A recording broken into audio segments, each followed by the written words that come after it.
Bueno, muchas gracias a Paloma, al sitio, que soy salmantino y nunca había entrado y veo que esto es realmente impresionante. Queda un poquito aparte de la ciudad y a veces pues eso, nos queda un poco, estamos un poco despistados sobre lo que tenemos en la propia Salamanca. Y gracias a ustedes, claro.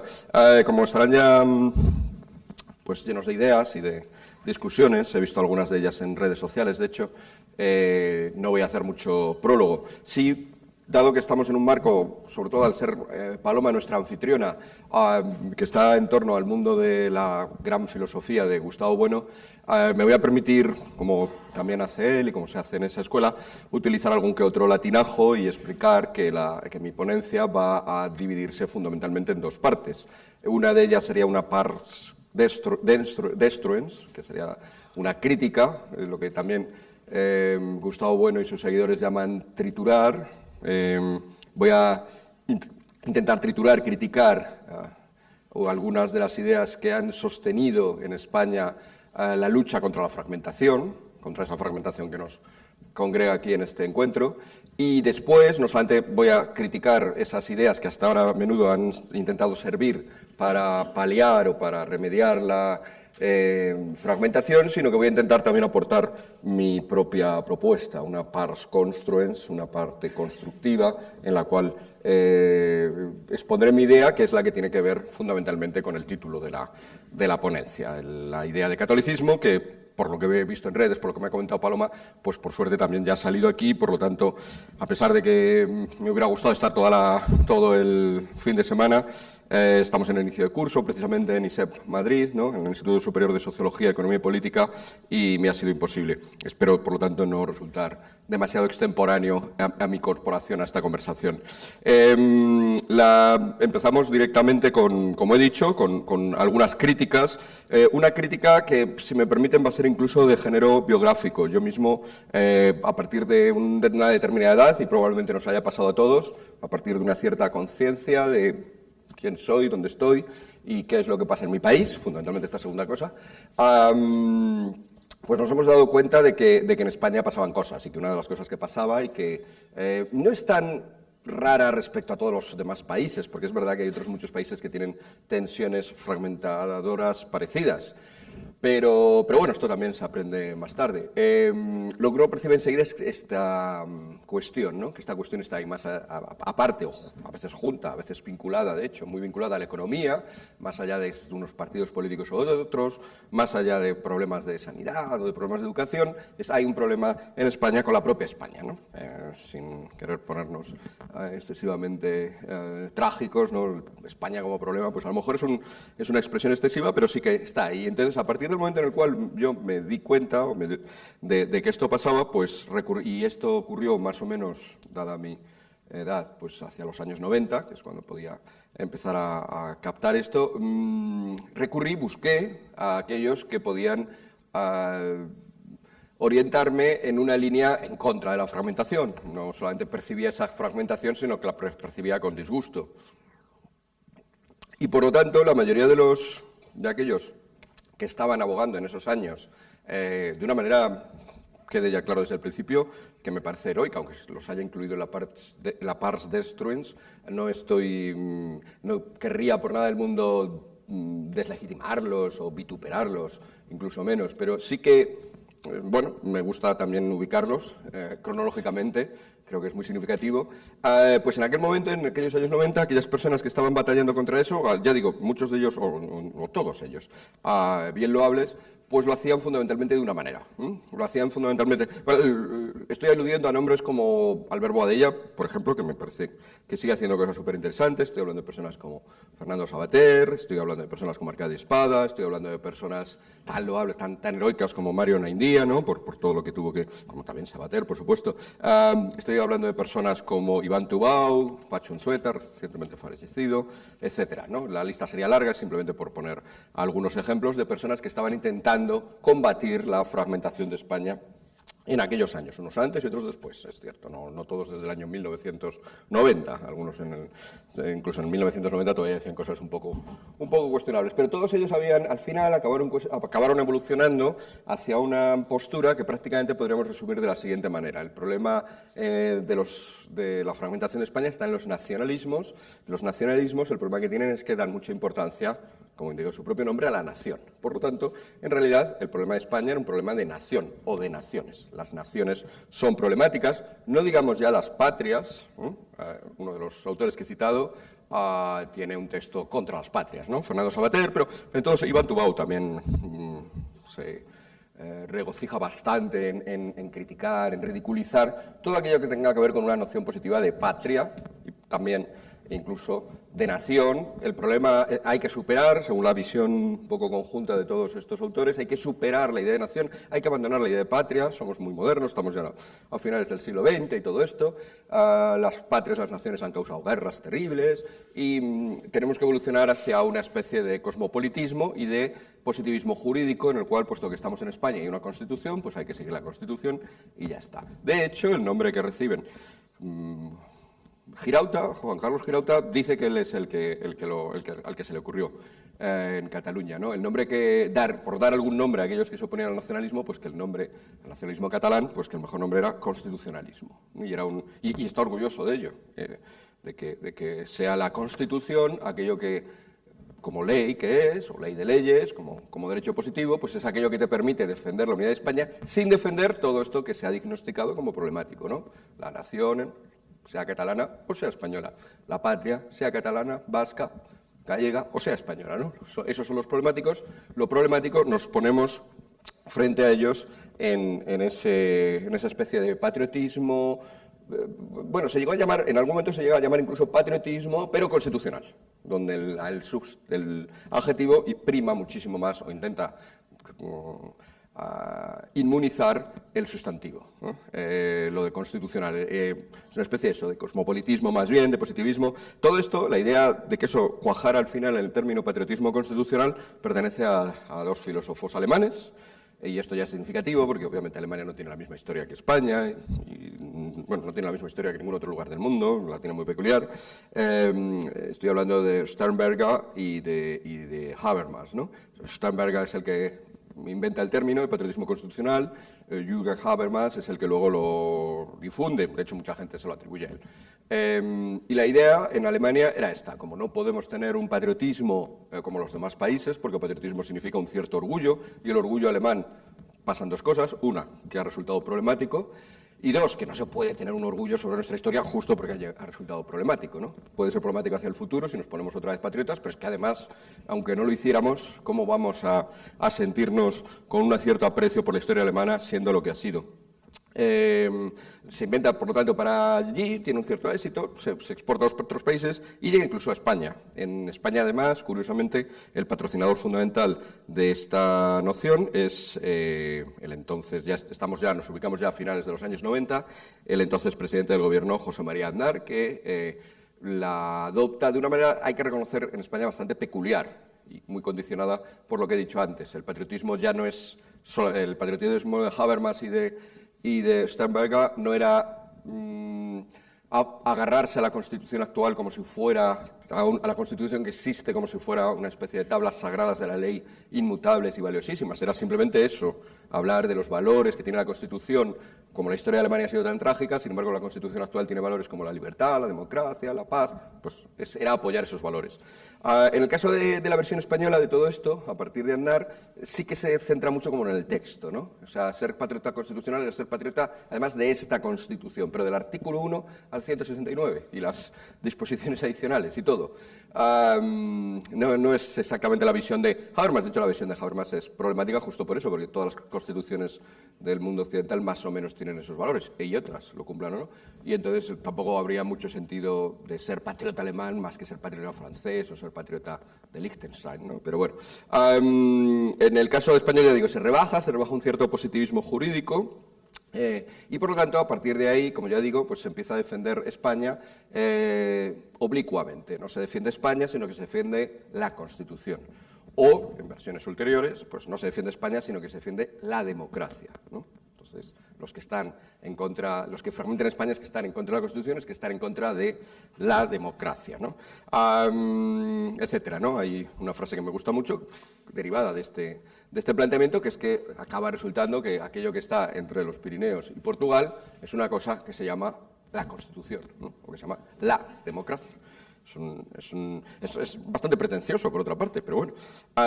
Es una combinación de pretenciosidad, ¿no? y de falta de orgullo patrio. Todo este movimiento que, ya digo, se va consolidando en los 90, seguirá durante los 2000 y yo creo que se adentra todavía bastante gozoso en los 2010 y potente, yo creo que fracasa, que hemos constatado todo su fracaso, y el momento del fracaso más señero pues ha sido octubre del 2017, ¿no? No logró evitar eso, a medida que se incrementaban las tensiones, a medida que se incrementaba el enfrentamiento, la fortificación de los partidarios de no fragmentar España en esta posición era cada vez más firme y parecía que era la única voz posible que emplear, porque si no, en el momento en que defendías la patria española, ya eras como ellos. Esta es otra frase muy buena, muy frecuente, ¿no? En este tipo de batallas, ¿no? No seamos como ellos, hay que ser mejores que ellos, ¿no? Tú te elevas por encima de ellos porque ellos creen en naciones y patrias y tú solo crees en la ley, ¿no? Otra cosa que hay entre Pirineos y Portugal, la ley, ¿no? Bueno, pues yo creo que esto fracasa y se constata que fracasa de varias maneras. En aquella, bueno, sí, justo en aquella época, porque lo empezamos ya casi a última hora, me había integrado yo en una cosa que se llama el Foro de Profesores, que era justamente un grupo, porque todavía estamos bastante activos, es un grupo de profesores universitarios que nos habíamos dado cuenta de la peculiaridad esta, de que los nacionalistas tenían un montón de gente en el mundo académico difundiendo sus ideas. No existía nada parecido. Los del mundo nacionalista estaban generosamente financiados por la Generalitat. Nosotros, en España no existía nada parecido, pero decidimos, bueno, pues ya que no existe desde el Estado, desde la Constitución, desde la ley, desde la democracia, lo vamos a hacer entre nosotros. Fuimos formando un grupo que ahora ya está por los 200 o 300 profesores. La verdad es que es bastante nutrido.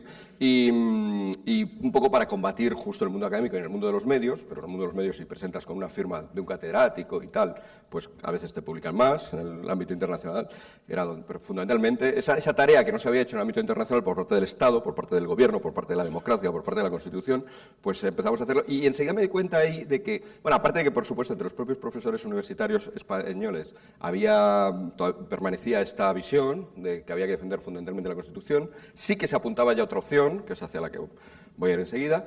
Pero lo que más noté es que la primera opción era muy poco convincente en el mundo. Si tú sales al mundo, a la Tierra, al planeta Tierra, más allá de las fronteras de España, más allá de las fronteras de la democracia, y te pones a contarle a la gente que Cataluña se puede separar, que no puede haber una secesión por la democracia, no lo entienden, porque dicen, no, si justo la democracia es la solución a todo. Es como decía ayer Rocabaria, bueno, según esta visión, que es la que estoy intentando criticar. Como decía Rocabaria, vivimos en un mundo en el que la única fuente de legitimidad es la democracia, así que vótese, ¿no? Rocabaria ha dicho que ella votaría a favor de que Cataluña se fuera, pero concede también el principio de que lo que importa aquí es votar, democracia, etc. Bueno, pues cuando sales fuera y dices esto, como la única fuente de legitimidad, siendo Rocabaria, es la democracia, pues la gente al final pues dice, pues votadlo. Sí, no deja la Constitución, pues votad un cambio en la Constitución que permita votar. O sea, tampoco tiene tanto problema. Y que se vote, entonces, porque un finlandés, de hecho era finlandés, el primer profesor al que se lo vi, pues no ve por qué sería tan problemático ponerse a votarlo todo. Si nuestro único asiento en algo firme es la democracia, pues la democracia va de eso, de votar. No resultaba muy eficaz, ¿no? Me di cuenta de que aquí el discurso fundamental contra los nacionalismos fuera era curiosamente un discurso favorable a ellos. Pero además, en 2017, esto es más una experiencia mía personal, lo que creo que todos pudimos constatar en 2017 es que aquello que paró el golpe catalán no fue la ley, no fue la Constitución, no fue la democracia, sino que fueron... yo siempre hablaba de estas cosas citando 3 momentos que me parecen claves en una semana, en la semana que de hecho ahora hace 5 años, ¿no?, que ocurrió. El primero fue el 3 de octubre, o sea, que se celebraba mañana el aniversario, que fue el discurso del rey. El discurso del rey está en la Constitución, pero el que el rey tenga que salir a dar discursos no está en la Constitución. Y el contenido concreto del discurso no está en la Constitución. Hizo falta un líder, un liderazgo que dijera, aquí salgo yo y hago algo. Y eso fue, y lo que hago es decir que esto no va a pasar y que voy a hacer todo lo posible para que no ocurra, a pesar de que la Constitución no le reconoce apenas poderes. Bueno, eso yo creo que fue un paso clave. Fue un paso también que justo después, probablemente desencadenado de esto, las empresas, muchas empresas catalanas grandes empresas catalanas empezaran a irse de Cataluña. Esto, de nuevo, tampoco está en la Constitución, ¿no? Cuando hay un intento de secesión, que se vayan las empresas, no. Que Repsol decida, no. Y otro hecho, el día 8 de octubre, al domingo siguiente del mal llamado referendo, pues fue la manifestación en Barcelona, donde, que de nuevo fue una cosa, lo primero es el rey, lo segundo son empresas, el primero es el rey, un poder político, el mundo económico, ahora nos vamos al pueblo, ¿no? El pueblo de toda España, pues algunos fuimos desde algo más lejos, pues manifestándose en Barcelona mayoritariamente.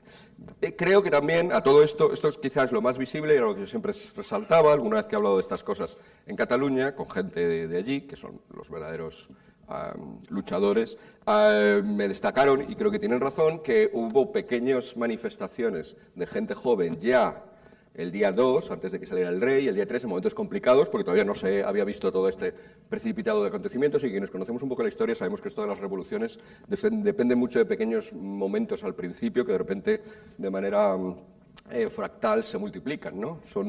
Hay momentos en los cuales estás en la cuerda floja y cualquier pequeña fuerza en un lado u otro decanta la cosa. Pues en esos momentos tan inciertos ya había gente bastante joven que salió sin manifestación convocada, simplemente con una bandera y un grupo de ellos por las calles de Mataró, creo que fue el primer sitio, luego también Barcelona, arriesgándose a que, pues no sé, si la cosa se decantaba mal, pues la policía les apresara, los Mossos, vaya, y acabarán como los nuevos traidores de esa nueva nación, de ese nuevo país que se estaba intentando fundar. Bien, frente a toda esta visión, por lo tanto, que creo que no es la más adecuada, porque como se ha visto, creo, no me parece demasiado útil, lo que creo es que hay que empezar ya se ha empezado, hay que seguir, hay que fortificar el discurso sobre el patriotismo. Creo que esas nociones que rechazaban curiosamente los que defendían, insisto, a veces de manera muy heroica España, pues eso que los trabajadores habían rechazado puede convertirse en piedra angular. La noción de patriotismo. ¿Qué es lo que pasa con la noción de patriotismo? Es verdad que es normal que hasta cierto punto se denostara. Hay un motivo inmediato fácil de detectar, que es el uso de la palabra patria o del patriotismo durante el franquismo. Bien, todos los autores que he citado antes vienen de la izquierda, vienen incluso del antifranquismo, y por lo tanto, pues es razonable que biográficamente, psicológicamente o históricamente tuvieran sus reticencias, pero la verdad es que este mismo planteamiento ubicaba, al ser un planteamiento pretendidamente muy racional, legalista, positivista, dejaba el patriotismo, colocaba el patriotismo en el ámbito de los sentimientos. Y no va a ser eso lo que voy a defender aquí. En ese sentido estaría de acuerdo con ellos, no es ese el patriotismo. Si el patriotismo se convierte en un mero sentimiento, hay decenas de frases que uno puede encontrar por ahí en este sentido, ¿no? Mi patria es mi infancia, decía Rilke, ¿no? Mi patria es mi lengua, decía Pessoa y también María Zambrano. Mi patria es la gente, ¿no? Dice Julio Rodríguez. Mi patria son los amigos, dice un autor muy estimable peruano, Bryce Echenique, etcétera. Si ponemos en Google mi patria es, vais a ver un montón de expresiones sentimentales que obviamente no pueden ser el fundamento de una lucha contra la fragmentación de España, en el fundamento, a mi juicio, de nada sólidamente político. ¿Importan los sentimientos? Sí, pero no son el fundamento de nada, y no es ese sentimentalista sentido en el cual voy a hablar del patriotismo. Ya digo, entre otras cosas porque acepta el marco de juego en el cual, pues, de un lado estaría lo racional, el constitucionalismo, y del otro lado lo sentimental, tus querencias personales. Mira, te gusta España como te gustan los macarrones con chorizo, ¿no? O sea, también hay otra versión del patriotismo que en el fondo conserva este marco, lo que pasa es que intenta aproximarlo a la parte institucional, racional, legal, ¿no? Que es la versión más burocrática, ¿no? Son expresiones como la patria son los hospitales, ¿no? O la patria es la educación pública, o la patria es pagar impuestos, ¿no? Bueno, esto es un discurso últimamente también revalorizado, es de cierta izquierda, izquierda que luego tiene sus cosas con llamarse más patria o más país, o más país no, más España, pero bueno, pero que sí que coquetea a veces con cierta noción de patria, lo que pasa es que lo reduce a esto. Creo que, sin embargo, mantiene todavía una visión excesivamente dentro del marco coge la Constitución y simplemente desarrolla lo que la Constitución dice, pues sobre que tendrá que haber impuestos, sobre que tendrá que haber sanidad, sobre que tendrá que haber educación. Se queda un poco ahí, ¿no? ¿Cuál es entonces, por ir ya directamente al núcleo de la cosa, cuál es la noción de patria? Que entiendo, pues es una noción de patria bastante poco original, ¿no? Es la noción de patria que se refleja perfectamente en la imagen de Eneas, cuando es representado con Anquises, su padre, y con Ascanio, su hijo, caminando hacia Roma. Anquises es su padre y está enfermo, le lleva a hombros Eneas. El niño, Ascanio, pues lo lleva de la mano, lleva a la vez al niño y lleva a la vez al padre. Esta representación de que la patria es nuestro vínculo con, lo dice la propia palabra, ¿no? Patria, ¿no? O sea, que no hace falta saber mucha etimología para detectarlo. Nuestro vínculo con nuestros padres, con nuestros antepasados, con los que nos antecedieron, pero también, justo por eso, el vínculo con los que vendrán, con nuestros hijos o con nuestros descendientes, con todos los que vienen luego, me parece que es clave porque sí que ubica la noción de patria en el sitio donde yo creo que hay que ubicarla, que es en la noción de vínculo. Aquí lo importante no son ya la ley, no son ya los hospitales públicos, no es qué bonita fue mi infancia, sino que lo importante es que tenemos vínculos. Los seres humanos somos mamíferos, como dice cierto poema, y resulta esto, ¿no? Que ya desde el principio tenemos un vínculo umbilical con nuestra madre, pero vamos a estar vinculados. Y prescindir de estos vínculos es un error. Prescindir de estos vínculos en términos abstractos es el error, de hecho, que tendría. Los vínculos hay, por supuesto, muchos movimientos que no les gustan, ¿no? Pero el que no les guste a estos movimientos, a estas maneras de pensar, es un error, ¿no? El liberalismo suele tener, por ejemplo, ciertas reticencias con los vínculos, sobre todo con aquellos que nos vienen dados. Es verdad que no tiene reticencias con crear contratos, pero no sé, crear contrato con tu madre, pues, no sé, es un poco raro, y con tus primos, con cada uno de ellos y con cada uno de los vecinos, bueno, no sé. Los vínculos no elegidos al liberalismo le resultan problemáticos y, sin embargo, es justo lo que voy a intentar reivindicar. Es difícil hablar de vínculos también en una sociedad como la nuestra que solo habla de derechos, o que cada vez habla más de derechos y que todo tienen que ser derechos. ¿Por qué? Porque los vínculos crean lo contrario, crean deberes, ¿no? Si yo soy tu hijo, o si tú eres mi madre, pues eso implica deberes especiales. Pero si tú eres mi amigo, también tengo deberes especiales hacia ti, que no tengo hacia cualquier otro. Y si eres mi vecino, también. Y por lo tanto, si eres mi compatriota, también. Y por último, es normal que haya gente reacia a la noción de vínculo, tanto del liberalismo de nuevo como desde versiones más socialistas, por el simple hecho de que los vínculos crean desigualdad. La versión liberal de que todos somos átomos absolutamente iguales y desvinculados, pues esto no lo puede entender, y las visiones socialdemócratas muy obsesionadas con la igualdad tampoco. Pero lo cierto, un vínculo crea desigualdad, en la medida en que tú eres mi vecino, aquel otro de allí pues no lo es. En la medida en que tú eres mi hijo, pues tengo una preferencia hacia ti que no tengo hacia los demás niños, que se le va a hacer. Y si eres mi amigo, pues igual, ¿no? Que son generadores de una expresión que hoy está poco de moda, que es lo desigual. Sin embargo, son la base de casi todos nuestros razonamientos morales. Hay un ejemplo que me gustaba usar mucho cuando daba clase en la universidad, quiero decir, es el ejemplo en el cual uno de ustedes empieza a trabajar para una empresa por primera vez en su vida, es muy ahorrador y ahorra los primeros 3.000 euros que gana en esa empresa los ahorra, no gasta ninguno de ellos, pero el día en que llega al 2.999, al euro 3.000, se lo gasta todo en un magnífico traje, porque siempre ha tenido el sueño de tener un traje bueno, de verdad, de 3.000 euros, y va paseando y se pone a pasear con ese traje por un parque solitario al atardecer. Un parque tan solitario que en un momento determinado se da usted cuenta de que no hay nadie en todo el parque hasta que oye la voz de una niña que en el lago del centro del parque está pidiendo socorro, ¿no? Usted corre hacia allí, ve que la niña está allí, va a lanzarse, pero de repente pasa por su cabeza la convicción de que si usted se tira a salvar a la niña va a echar a perder completamente su traje, porque el lago no es que esté muy limpio, va a perder 3.000 euros. Bueno, el mero hecho de plantear esto a muchos de ustedes les estará resultando ridículo. ¿Qué más da? Me tiro, ¿no? Sería horrible la persona que en aquel momento no se tirara a salvar a la niña pensando, oh no, Dios mío, mis primeros 3.000 euros. Vemos muy claro que la acción correcta ahí es lanzarse a salvar a la niña. Sin embargo, el ejemplo es interesante porque pongamos ahora otro muy similar. Usted ha empezado a trabajar, ha empezado a ahorrar dinero y llega a los 3.000 euros. Pero no se compra un traje, ni se pone a pasear por un parque, ni hay niñas. O sí hay niñas que lo pasan muy mal. Todos sabemos que hay muchas niñas y niños que lo pasan muy mal en África. De hecho, porque usted con esos 3.000 euros no los coge inmediatamente y los envía a África, que salvará no solo a una niña, sino a 2, 3, 4, 5. ¿No? Estamos totalmente seguros de que lo primero lo haremos. No sé si ustedes han hecho también lo segundo y cada vez que su cuenta corriente llega a 3.000 hacen una transferencia a África y se quedan de nuevo a cero.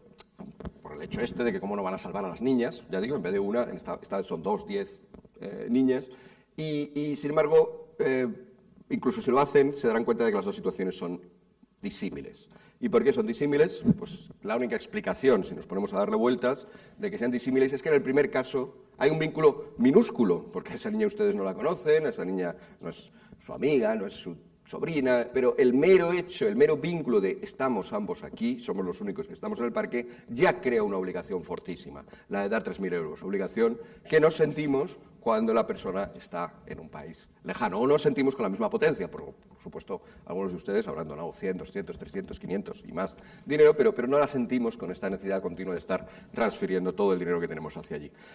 Pues si ese vínculo importa, ¿qué decir del vínculo que tenemos, pues ya digo, con nuestros hermanos, con nuestros hijos, con nuestros compatriotas, ¿no? Incluso, aunque no es el tema de hoy, con los demás humanos? Y esto es lo que también permite argumentar que el caso típico de a quién salvarías, a un niño enfermo o a un perro, a cuál de los dos meterías en un bote salvavidas en el que solo cabe uno, pues a diferencia de Peter Singer, que defiende que obviamente la opción es el perro, porque no hay que diferenciar entre humanos y el perro va a tener mucha más vida futura que el niño que está muy enfermo, pues desde nuestro punto de vista es obvio que nuestro vínculo con el niño, puesto que es parte de la especie humana, de la humanidad, es mayor. Bien, esta idea, de todo caso, de que los vínculos importan no es tan extraña, o no era tan extraña hasta hace poco, se nos está haciendo más y más extraña, pero, por ejemplo, Javier Muguerza, que es uno de los popes de la filosofía moral aquí, en España, pues tiene un texto, Los peldaños del cosmopolitismo, que básicamente viene a reflejar también esta idea, ¿no? Y es una persona pues, que pertenecía bastante al establishment, por así decirlo, bueno, al establishment que ha habido en España, el único que ha habido en los últimos 40 años, ¿no? Pero, ya digo, lo vamos perdiendo en el curso en el nivel de la humanidad y, por lo tanto, reivindicar una vez más el patriotismo o la patria como parte de esto, de nuestros vínculos, es difícil porque implica pues, toda esta concepción filosófica que choca con todo lo que he dicho antes. Bien, esta sería la forma de nuestro nuevo marco para afrontar la fragmentación. Una forma muy diferente a la forma legal, constitucionalista, etc. Pero falta, y estarán notando que falta, porque va a aparecer en el título de la charla y todavía no lo he mencionado, yo creo que pecaríamos de nuevo de demasiado abstractos si no metiéramos a esta forma un cierto contenido. Es decir, hay vínculos, sí, pero vínculos en torno a qué o para qué. Aparte del hecho de que estamos juntos y de que vivimos en lugares similares y salimos a pasear y nos encontramos más españoles que otra cosa, normalmente, pues eso para qué o eso en qué, ¿no? Pecaríamos de cierto formalismo, no como el constitucional, que es un formalismo legal, pero seguiríamos en ese marco de lo que lo único que importa son expresiones muy amplias, ¿no? Como la Constitución, la ley, el vínculo. Vayamos a algo concreto. Bueno, yo creo que lo concreto aquí en España no puede sino ser, y voy a darme un poco de prisa en ello porque el tiempo ya se va haciendo escaso, ese algo es lo que figura en el título, como digo, es el catolicismo, ¿no? Creo que las naciones pequeñas, las naciones que no han importado mucho en la historia, Lituania al menos estuvo en una época con Polonia y Letonia, Estonia, tampoco quiero ofender a nadie, pues pueden conformarse de alguna manera con esta noción de vínculo. Estamos vinculados por el letón o por el estonio, vamos a conservar el estonio y ya está. Creo que las naciones grandes necesitan y que han sido grandes en la historia, necesitan algo que vaya más allá. El problema de esto, a primera vista, es que eso que las puede aunar, puede parecer que no es exclusivo de ellas, de hecho no lo es, y que por lo tanto es un poco contradictorio fundar una unidad nacional en torno a algo que es universal. Estoy pensando, por ejemplo, antes de ir al caso de España, en este ejemplo de Estados Unidos, ¿no? Pero sin embargo, como vemos, ahí sí que se da este fenómeno, ¿no? Estados Unidos está en torno a unos principios que aparecen en la Declaración de Independencia o en las primeras enmiendas, las 10 primeras enmiendas, que son principios en realidad universales, ¿no? la libertad, el derecho a la libertad de expresión, el derecho... Son principios universales, pero que dan identidad, a pesar de ser universales, dan identidad, dan proyecto, dan un sentido a la nación americana. Francia, por poner otro ejemplo también de gran país y de país con una historia pues, de peso, le ocurre algo parecido, ¿no? La Declaración de los Derechos del Hombre y del Ciudadano es algo universal, pero a su vez es algo que los franceses pues, consideran como esencial para entenderse como tales. En este marco, entonces, ya no resultaría tan extraño hablar de que aquello que debe dar empaque a la unidad de España pueda ser el catolicismo, sin que yo esté, obviamente, para que haya católicos fuera de España, ¿no? E igual que hay gente que cree en la libertad de expresión fuera de los Estados Unidos o en los derechos humanos fuera de Francia.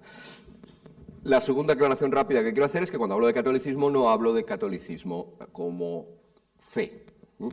La idea de catolicismo como fe excluiría, muy restrictiva, son católicos solo aquellos que creen y que creen mucho. De hecho, ya empezar a hablar estos términos a mí me parece poco católico, ¿no? Esta idea de primar tanto la fe.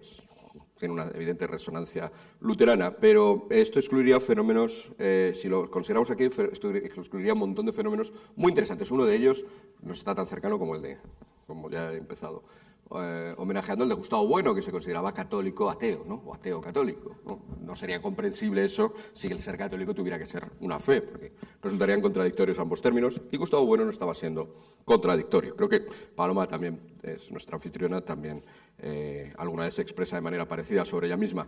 Pero también lo hizo, por ejemplo, otro filósofo también español, aunque bueno, se le conoce sobre todo por americano porque se fue muy de niño pequeño hacia Estados Unidos, que es George Santayana, tiene una expresión similar. Incluso demográficamente o demoscópicamente, el 72% de los católicos holandeses se consideran agnósticos, ¿no? Lo cual sería una paradoja. Si eres agnóstico no eres católico. Pues no, se consideran católicos y a la vez pues no tienen muy clara la cosa de la fe. Hay una anécdota que tampoco se entendería si no incorporamos esta comprensión del catolicismo, que es la famosa anécdota del campesino español al cual llega durante el siglo XIX un predicador evangélico, anglicano, y oye al campesino que está denostando al clero católico, al cura del pueblo o al obispo de la diócesis, y el predicador ve ahí una gran ocasión de predicarle su evangelismo, era otra confesión cristiana. Y el campesino, al cabo de un rato, que le está escuchando atentamente, cuando ya capta que lo que esta persona le intenta es convertir al luteranismo, le responde: oiga, pare usted, que no creo en la Iglesia Católica, que es la verdadera, como voy a creer en la suya, ¿no? Pues esto refleja esta idea, ¿no? De nuevo, desliga la fe confesional pura de lo que es este catolicismo, que a veces se llama cultural. A mí no me gusta el término cultural, entre otros por motivos de Gustavo Buenistas, ¿no? Entre otros porque la noción de cultura, pues como sabemos, es una noción que ya se utiliza para todo y no aporta mucho, pero prefiero hablar, bueno, pues de esta otra forma de catolicismo, no necesariamente confesional, hoy muy abandonada. Esta noción sé que pone de los nervios a mucha gente, sé que es rechazada por mucha gente, algunos porque piensan que solo se puede entender el catolicismo si es con la fe, otros porque han diluido tanto el catolicismo, lo consideran ya un mero humanismo, una mera cuestión de ayudar a los pobres y a los demás y de ser buenecillo, que reivindicar otra vez el catolicismo pues les parece ir para atrás o retroceder o les parece innecesario.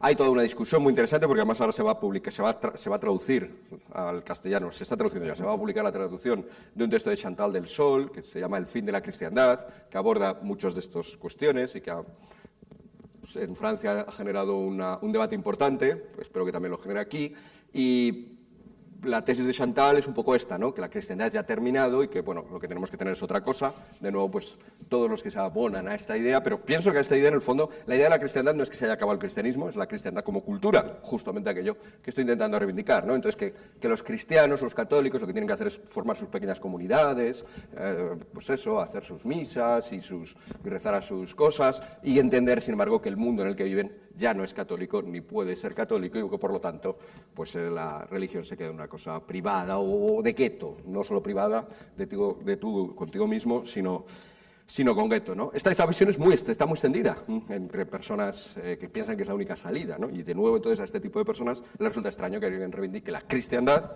que es otra manera de decir lo que estoy reivindicando, o la catolicidad como algo que pueda articular a un país o que pueda articular nuestra unidad como país y nuestro puesto en el mundo, nuestra misión incluso en el mundo, ¿no?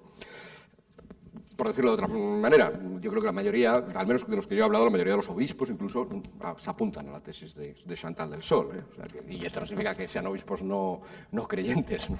Sino que simplemente han renunciado, ¿no?, a esa ambición política de lo católico. Bien, una vez entonces puntualizado esto, ¿qué sería eso católico? Bueno, pues me queda muy poco tiempo y tendría muchas cosas que decir, pero voy a intentar pasar por ellas de la manera más rápida posible.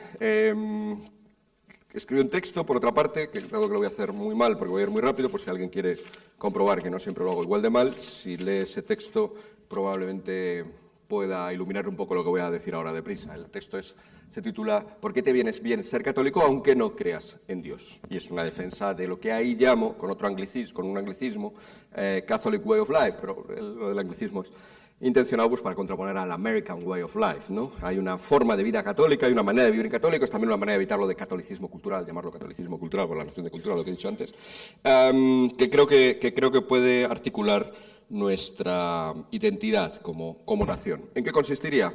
Bueno, pues ahí pongo unos cuantos puntos. Creo que, al igual que esos elementos fundantes de Francia o de Estados Unidos que he citado antes son ambos elementos fundantes del siglo XVIII y son elementos fundamentalmente ilustrados, ¿no? La Declaración de Independencia escrita por Jefferson, por otra parte, de los Estados Unidos es claramente ilustrada y los derechos del hombre y del ciudadano claramente beben de la Ilustración.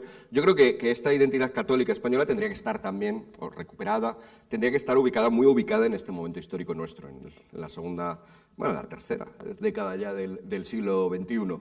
Y que, por lo tanto, lo que tiene un enemigo, tiene una contraposición. Y la contraposición que tiene es un ataque a nuestra civilización que se produce fundamentalmente por el progresismo, de nuevo debo utilizar un anglicismo woke, ¿no?, que plantea una visión de cómo tiene que ser nuestra civilización de Atenas, Roma, Jerusalén, debe transformarse en una nueva dirección que ellos, despiertos, iluminados, es lo que significa woke, han captado y que quieren mostrarnos. Creo que en este sentido, lo que dicho más directamente, sin rodeos, lo que articularía a España sería la recuperación de la civilización, de nuestra civilización nuestra civilización occidental, frente a esto. Y por eso algunos de estos elementos católicos a los cuales me estoy refiriendo y que harían frente a esto, uno de ellos, a mi juicio fundamental, es la idea católica de que cada uno de nosotros siempre puede mejorar, la idea de que ninguno de nosotros está irremisiblemente perdido. Esto, la mentalidad woke, tiene dificultades para entenderlo. Aquel que hace 20 años dijo un piropo un tanto inadecuado a una cantante de ópera, ya está perdido para siempre. Ya por mucho debe pedir perdón porque debe someterse al rito humillatorio de hacerlo, pero no porque ese perdón, a diferencia del catolicismo, le vaya a limpiar de algo, le vaya a permitir de nuevo incorporarse a la comunidad, sino simplemente para que se humille más, para que hasta él mismo se humille y quede así apartado. Si escribiste un tuit hace 12 años que es de nuevo considerado pues inadecuado, automáticamente debes perder tu carrera política, debes perder tu espacio en la sociedad, debes ser como un apestado y de nuevo nada que digas o que hagas podrá resolver algo. Esa visión esa manera de entender el mal que cometemos por parte del wokismo, creo que, sin embargo, en el catolicismo se entiende de una manera muy diferente. Se entiende siempre como el mal que has hecho, reconociendo también que existe, por supuesto, ese bien y ese mal, pero puede ser perdonado, ¿no? Y puede ser perdonado y en el camino que haces superando estas dificultades, puedes mejorarte a ti mismo. Esta es también una diferencia clave, ya no solamente con el wokismo, sino con el protestantismo, ¿no? Dicho muy rápidamente, como saben, desde la visión luterana, en realidad cada uno de nosotros somos pecadores y en realidad nada que hagamos nos puede quitar ese pecado intimísimo que tenemos en nosotros, ¿no? Por suerte hay una salida, que es tener fe, y entonces Dios hace como que no ve el pecado y nos salva, ¿no? Nos salva de esa perdición, pero nuestro pecado permanece, nuestro pecado no está ahí. En el caso de de la versión calvinista, pues es más radical, ¿no? Hay algunos pecadores, todos somos igual de pecadores, lo que pasa es que Dios arbitrariamente decide que unos se salvan y otros no, porque sí, que para eso es Dios, pero los pecados, el pecado permanece ahí. La visión católica no es esa, la visión católica es que ese pecado, que es cierto que todos de alguna manera tenemos, vivimos en un mundo, pues el mundo del pecado original, en el mundo, pero todos tenemos con la ayuda de los sacramentos, con la ayuda de la Iglesia, con la ayuda de la comunidad, con la ayuda de nuestro propio desarrollo de la virtud y, por supuesto, con la ayuda de la gracia, no solo con la ayuda, sino que la gracia es protagonista también en el catolicismo. A veces esto no lo entienden desde el otro lado, desde el lado protestante, pero aun siendo así, aun siendo la gracia la protagonista, es eficaz, resulta eficaz, nos mejoramos, podemos mejorarnos, podemos irnos santificando, ¿no? Podemos irnos, bueno, los ortodoxos son incluso más radicales, en vez de santificación hablan casi de divinización, ¿no? La theosis. Podemos hacernos cada vez más parecidos a Dios, ¿no? Podemos superar ese pecado. Bueno, esta cuestión, que como ven es muy teológica, muy concreta y que tiene, por supuesto, un montón de detallitos y de discusiones de lo más minuciosas, de la polémica de Auxilis, etcétera, etcétera, sobre todo este asunto, traída a nuestros días es básicamente lo que he dicho al principio, la idea de que sí que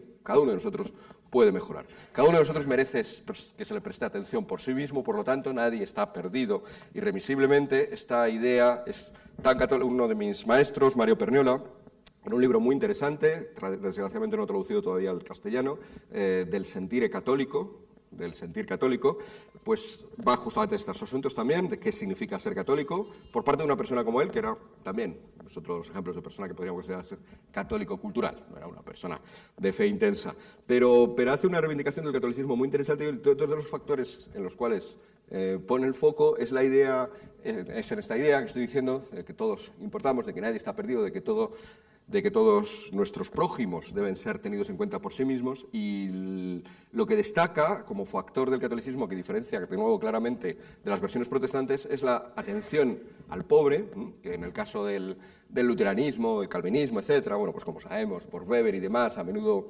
bueno, es el éxito económico más bien el que garantiza cierta elección por parte de Dios, o que eres lo bastante ascético y lo bastante buena persona como para hacerte rico.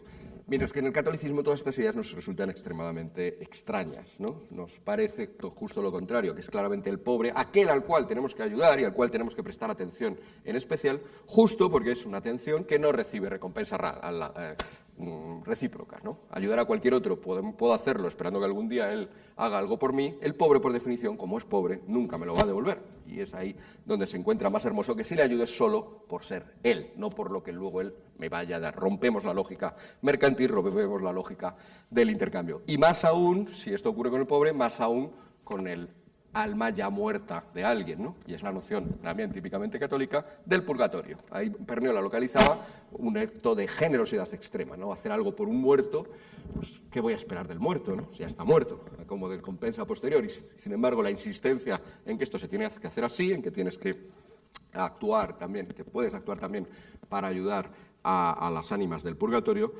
típicamente católica, pues reflejaría también esa atención extremada al otro solo por ser él. Bueno, hay más elementos típicamente, todos recordaréis, y además Paloma habla de ello en uno de sus vídeos, ¿no? De la idea luterana de la razón como prostituta, ¿no? Como prostituta del diablo, como algo denostable, porque precisamente esta importancia en la fe tiene que ser una fe muy pura, muy fideísta, muy única, no vinculada a razones. Lutero estaba bastante cansado, ¿no? De la escolástica y de todo esto, que es justamente lo contrario. De nuevo, un punto, un clavo esencial, ¿no? En la filosofía de Gustavo Bueno, ¿no? La recuperación de la escolástica. Pero lo católico, por lo tanto, debe ser todo lo contrario, debe ser una apuesta por la razón, en contra también de ciertas visiones, curiosamente, que ven a lo católico demasiado protestantizado, que ciertas visiones ilustradas, ¿no? Que consideran que lo católico es aquello que no atiende a razones, todo lo contrario. Dar y recibir razones es esencial, ha sido esencial en el catolicismo, en la manera en que ha entendido el catolicismo su relación con Dios, y por lo tanto también debe ser la manera en que entendamos la comunidad. Debemos de ser herederos, vuelvo a ello, por lo tanto, de Roma. Atenas es el lugar del logos, de las razones, de la palabra y razón, ¿no? Son las dos cosas luego. Porque lo veían igual los griegos y lo vemos igual los mediterráneos, lo podemos ver igual los católicos, esa capacidad de estar continuamente explicando y explicándonos porque creemos en esa posibilidad humana. Está vinculada con lo primero que dije, por supuesto, ¿no? Pues con la atención a cada cual por sí mismo y con la confianza en que todos podemos mejorar. una mirada mundana, pero que va más allá del mundo, pero que atiende al mundo. Es la idea de la encarnación, ¿no? Pero la idea de la encarnación, que está, por supuesto, en todas las confesiones cristianas, en el catolicismo se expresa de una manera extrema, sobre todo en dos cosas, ¿no? El rechazo del puritanismo, el rechazo de la idea de que lo puro, el que se muestra como puro, ejemplar, es especialmente apreciable. Hay un reconocimiento de nuestra impureza y por eso el puritanismo es protestante, no es católico. Y este aprecio también, esta mirada hacia el cuerpo como algo positivo, creo que también se detecta muy bien el uso de las reliquias, también típicamente católico en el caso de la religión y que sin embargo, resulta muy difícil de entender. Mi experiencia más, diría casi paranormal, fue estar visitando unas reliquias en la Catedral de Braga junto con un chino, ¿no? Y el chino cuando no sabía qué era aquello, cuando le expliqué que eran cuerpos de personas muertas hace tiempo que se veneraban, me contestó, venimos de culturas muy diferentes, ¿no? El apego a la belleza también, el aprecio de la belleza como algo importante en la religión católica, pero que también creo que apreciamos vinculado a lo anterior, ¿no? Si importa lo carnal, si importa lo mundano, si importa aquello que nos rodea físico, material, pues cómo no va a hacerlo cuando es especialmente bello. Creo que también es otro de estos factores. Y por último, pues el que ya he mencionado antes, pues la idea de perdón, de un perdón de verdad, no como el perdón que es meramente rito humillatorio, sino de la posibilidad del perdón como posibilidad nueva que caracteriza al catolicismo y que espero también que caracterice como aplicación práctica de todo esto que estoy diciendo a todos ustedes. Y disculpen, perdonen pues la extensión que he tenido. Muchas gracias.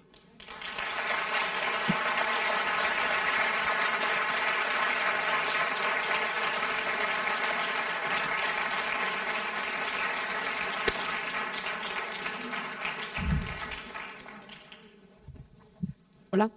Bueno, pues tenemos unos 20 minutos. Por aquí, por aquí, por aquí. ¿Vale? 3 de momento.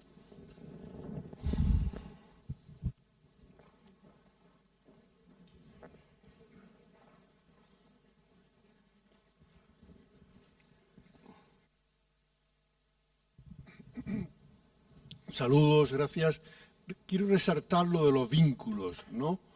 Porque leía el otro día un artículo en el diario independentista catalán Ara, que titulaba Andalucía y Cataluña, tierras hermanas o hermanos.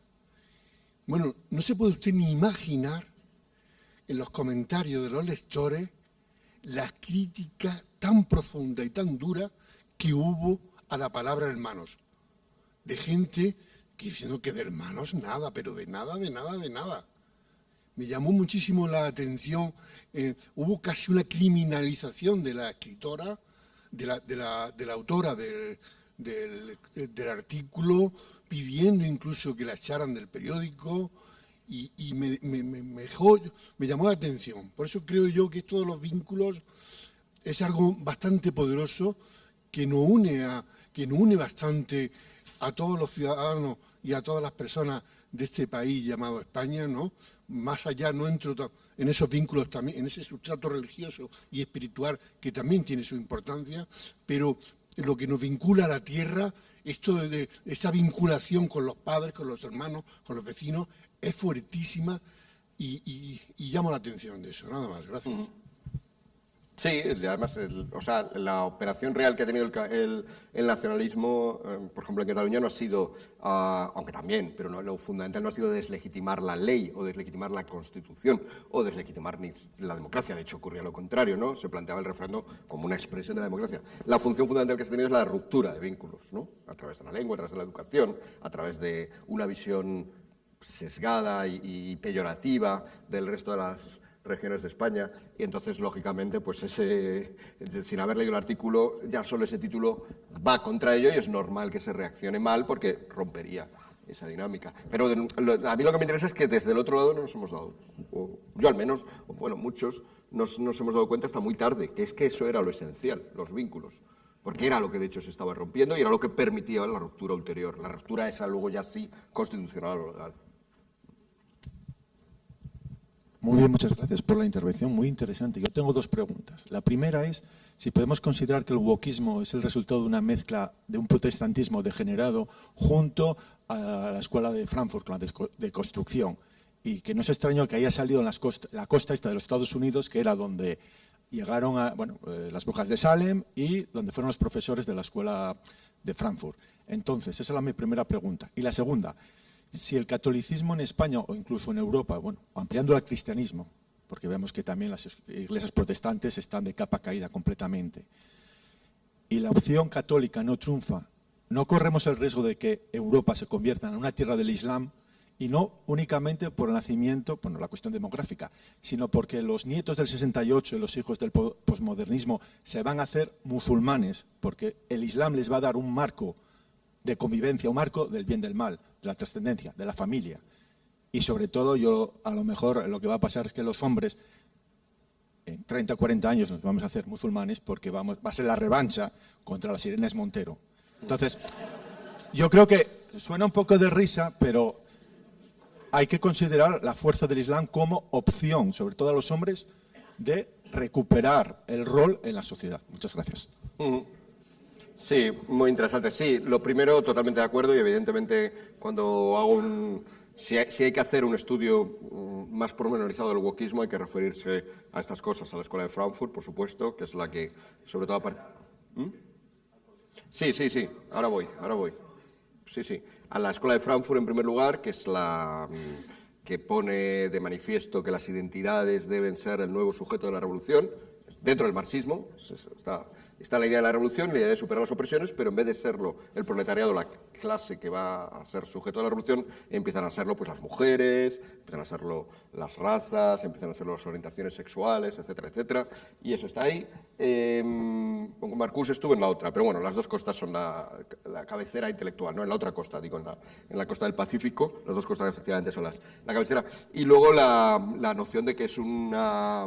Sí, yo creo que se entiende, en el fondo lo insinuado, ¿no? Si el wokismo es una alternativa a nuestra civilización, que es una civilización cristiana, pues el wokismo tiene un componente religioso, y es un componente religioso que se parece ya incluso en el nombre a lo protestante. Los Estados Unidos ha tenido recursivamente awakenings, despertares, ¿no? Despertares religiosos protestantes. Y wok tiene la misma raíz, awakening wok, ¿no? Es dialecto negro del Harlem, pero viene a decir lo mismo y es evidentemente un nuevo despertar, en este caso, en este sentido, y esas son las claves que hay que manejar a mi juicio, y se han manejado ya mucho, no solamente las empleo yo, es hasta relativamente ya convencional verlo bajo esa óptica. La segunda cuestión es un poco la propuesta por Michel Houellebecq, ¿no? En su misión, ¿no? La idea de que al final van a ser los propios europeos los que se pongan en brazos del Islam, y yo creo que nos devuelve esa cuestión houellebecquiana o de usted, nos devuelve otra vez a que esta idea de una Europa fundada solamente en una constitución o en ley, pues es una Europa muy vacía, y el vacío no existe en el mundo físico dificultosamente, y en el mundo de las ideas pues menos. Y por lo tanto, cuando dejas un vacío, pues llega otra cosa y lo ocupas, ¿no? Esa otra cosa puede ser el Islam, naturalmente, puede ser el Islam o puede ser el wokismo. De hecho, yo creo que ahora vivimos una batalla entre los tres, ¿no?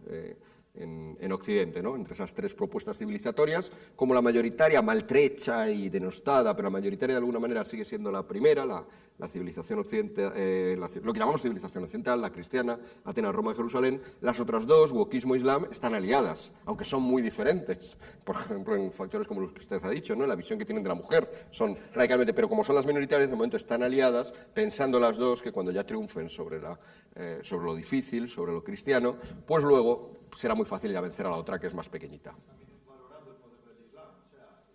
Sí.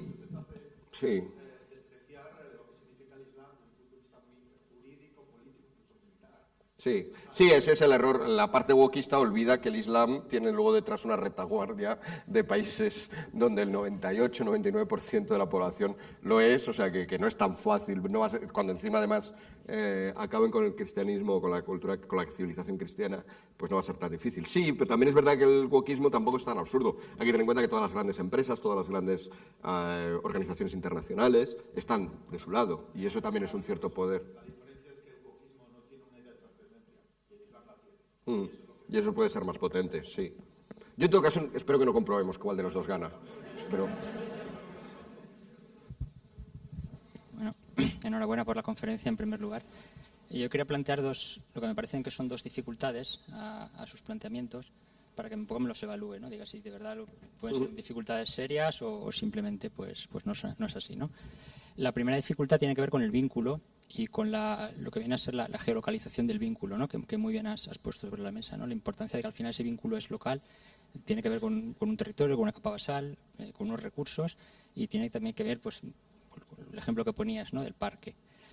Sin embargo, sí que vemos por los desarrollos tecnológicos en el presente que se están produciendo cierta desvinculación o vinculación parcial en cuanto a pues, teletrabajos, procesos productivos que se pueden producir remotamente, activos que están prácticamente deslocalizados, flotantes, diría yo, ¿no? Entonces, ¿hasta qué punto este progreso tecnológico, que tiene más que ver ya con la parte que en la escuela dicen tecnológica, ¿no? Puede ser relevante como dificultad, ¿no? A ese vínculo más pues eso, tradicional, geográfico. Y la segunda dificultad tiene que ver con el catolicismo. En primer lugar, yo creo que ha sido muy pertinente no hablar de identidades, sino empezar a traducirlo como una forma de estar en el mundo, con ejemplos, y por eso me ha parecido admirable de la conferencia. Pero yo veo una dificultad, como ateo católico, veo una dificultad en la recurrencia sin fe. Quiero decir, sí, tú puedes tener una forma de estar en el mundo católica, pero si no tienes la fe, como es el caso de mi caso, pues es muy difícil luego a las siguientes generaciones, ¿sí? Volviendo al vínculo, sin hacer referencia pues eso, ¿no? a la fe, vamos. Y hasta qué punto son dificultades a sus planteamientos, estas dos que planteo. Sí, lo son y están muy bien detectadas y voy a intentar ser breve porque darían para muchísimo.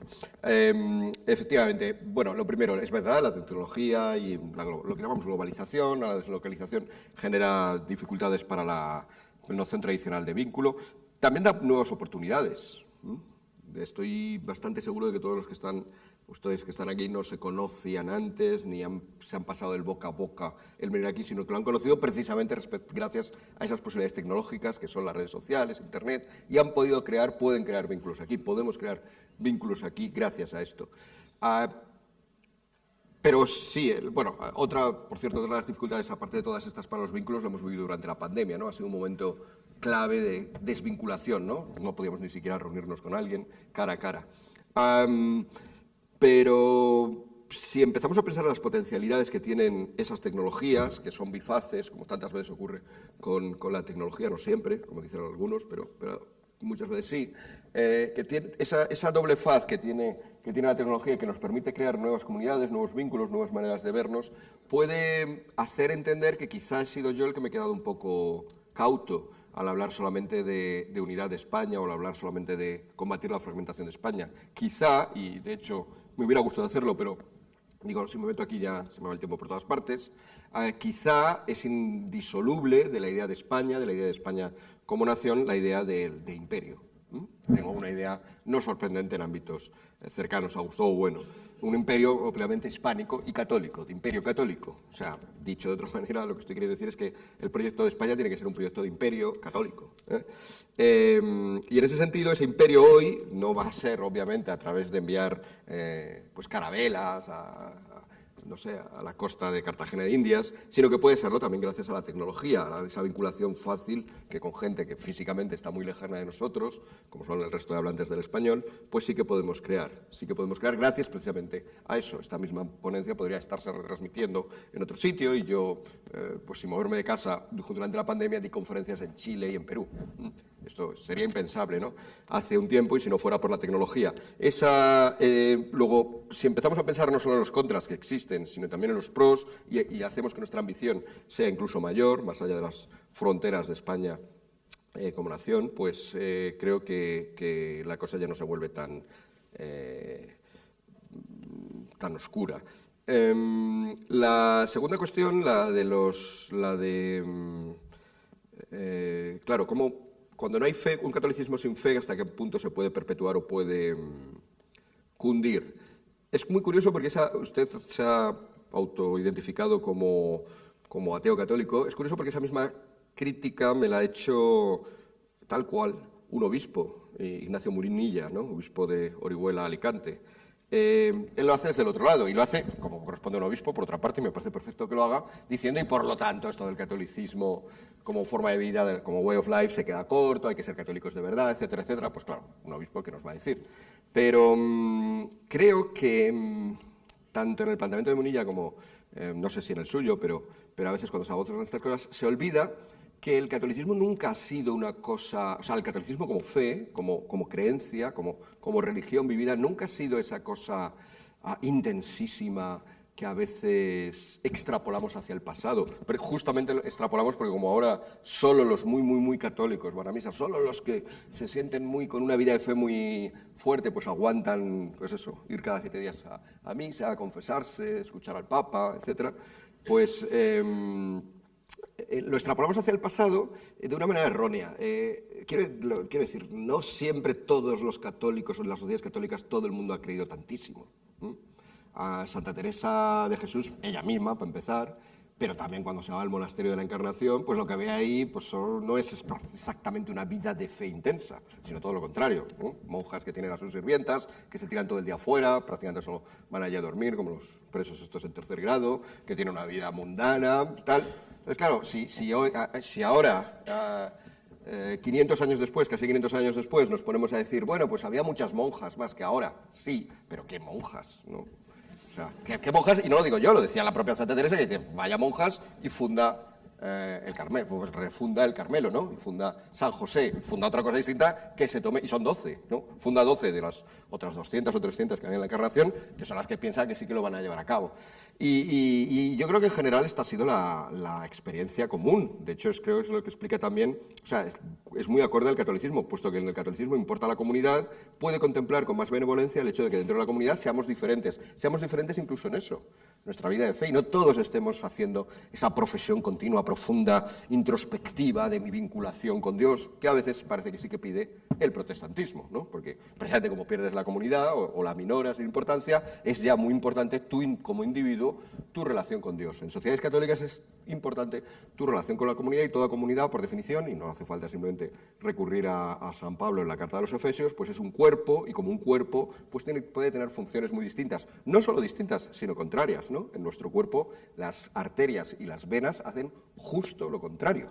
Una se lleva la sangre y otra la trae hacia el corazón. Si lo miráramos en abstracto diríamos, vaya, dos grupos que chocan, dos grupos opuestos. En realidad, cuando están bien integrados en el cuerpo, son complementarios. Una sociedad, un cuerpo político o religioso, católico, de una gran diversidad es comprensible, y no deberíamos atribuirle esa introspección fideísta a todos y cada uno de los miembros de la cristiandad, pues por ejemplo, ya que lo he citado, en el siglo XVI, ¿no? De nuevo, por poner otro ejemplo, en el XVI, cuando el emperador Carlos invade Roma, ¿no? Y deja que saqueen Roma, pues eso nos parecería hoy el prototipo de lo anticatólico. Y sin duda el emperador Carlos era muy católico. Lo era de otra forma distinta a la del Papa y de otra forma seguramente distinta a la de otros muchos de su época. Es una yo creo que el catolicismo es esencialmente pluralista. Pues nada, Miguel Ángel, bien hallado en tu tierra. Y nada, simplemente unas cuestiones. Bueno, Gustavo Bueno, efectivamente era ateo católico, o católico ateo, habría que ver el orden también. Pero él sobre todo tenía mucha admiración por los grandes filósofos. Santo Tomás, pues Túnez Coto, Ockham, Juan de Santo Tomás, Suárez, Molina. En fin, y aquí mismo en Salamanca pues él descubrió que había una gran literatura, en sentido amplio, filosófica sobre la escolástica, que era algo que se estaba perdiendo. Hoy en día los curas, pues los sacerdotes, el clero, salvo honrosas excepciones, por supuesto, pues no, estudian muy poca filosofía. Bueno, llegó a decir que con el Concilio Vaticano II pues la Iglesia perdió el norte, que no es lo que era, que aquello, pues ya digamos, ya en el Concilio Vaticano II era, digamos, el wokismo avant la lettre, ¿no? Y ha llegado a su culminación con el Papa Francisco Wok, ¿no?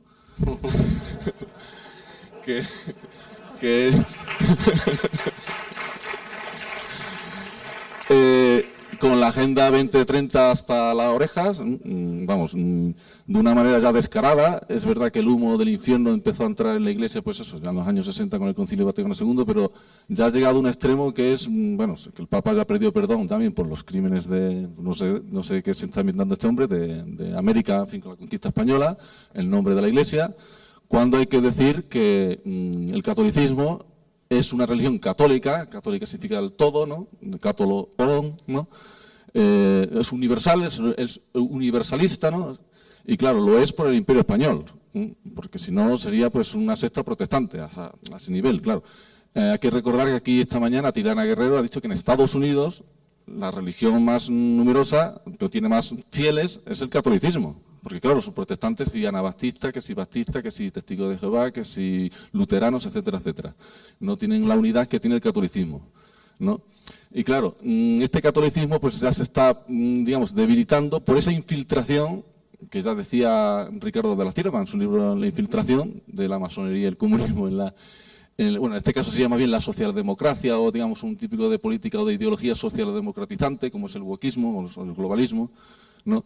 Entonces, claro, ¿cuál sería ya el papel del catolicismo en España? En una España también muy globalizada, en el sentido de globalismo, en el sentido de que estamos infiltrados, pues aquí nos controlan, pues, de todos los presidentes que hemos tenido en el gobierno, prácticamente todos controlados, ¿no? Desde que el Congreso de la Libertad por la Cultura, que se ha estudiado mucho en la Fundación Gustavo Bueno, hasta Pedro Sánchez, que recibió al tal Soros el día de junio del 2018 cuando él entró siendo presidente, en fin, que España ha dejado de ser católica, esa sería mi pregunta.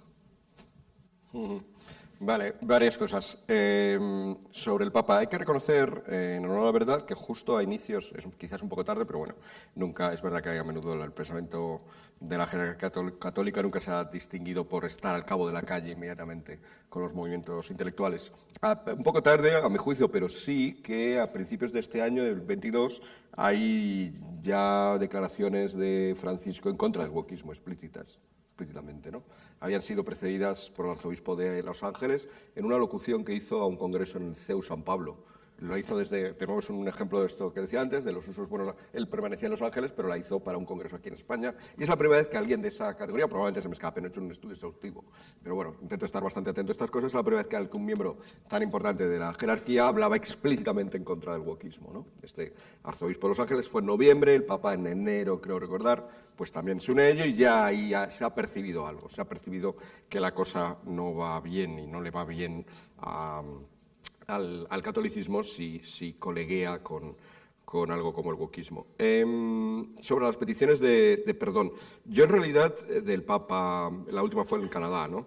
Yo en realidad, precisamente porque entiendo las cosas desde el punto de vista de los vínculos, también lo de los vínculos ayuda tiene que ver con la respuesta a lo anterior, ¿no? O sea, como estamos en vínculos, estamos en iglesia, pues cada uno podemos hacer nuestras cosas y unos creer más, otros menos, y los que crean más, pues que recen por los que menos o por los que nada. Esa visión de esa importancia que doy a los vínculos hace que también aborde, a mi juicio, la cuestión de pedir perdón por algo que ha hecho alguien con quien estás muy vinculado, y cuando eres Papa de la Iglesia Católica estás muy vinculado, obviamente, con todo lo que ha pasado en la Iglesia Católica, no me parece problemático. Lo que me parece problemático es que es parcial. Es una verdad a medias, como se dice, ¿no? Que a veces es la peor de las mentiras. Pedir perdón, sí, no creo, o sea, pedir perdón, sentirse vinculado a lo que han hecho mal tus antepasados, me parece razonable, pero también es esencial, estaba de alguna manera en su pregunta, o sea, que no estoy diciendo nada nuevo, es esencial sentirte vinculado a lo que han hecho bien. Y eso, por aquello, si hay que pedir perdón o hay que reconocer disculpas o sentirse avergonzado, ¿no? Yo si tuviera antepasados, no sé, si mi antepasado fuera el destripador de York, hombre, tendría un poco de vergüenza por ello. Pero eso tendría que estar unido a mi orgullo por todas las cosas buenas que han hecho mis antepasados. Y en este caso, además, no es una mera hipótesis, es una realidad, ¿no? La Iglesia Católica ha hecho muchas cosas buenas y usted apuntaba una de ellas estrictamente vinculada con América, esto se hace en Canadá, estrictamente vinculada con el propio país del Papa, que es Argentina, con la propia lengua materna del Papa.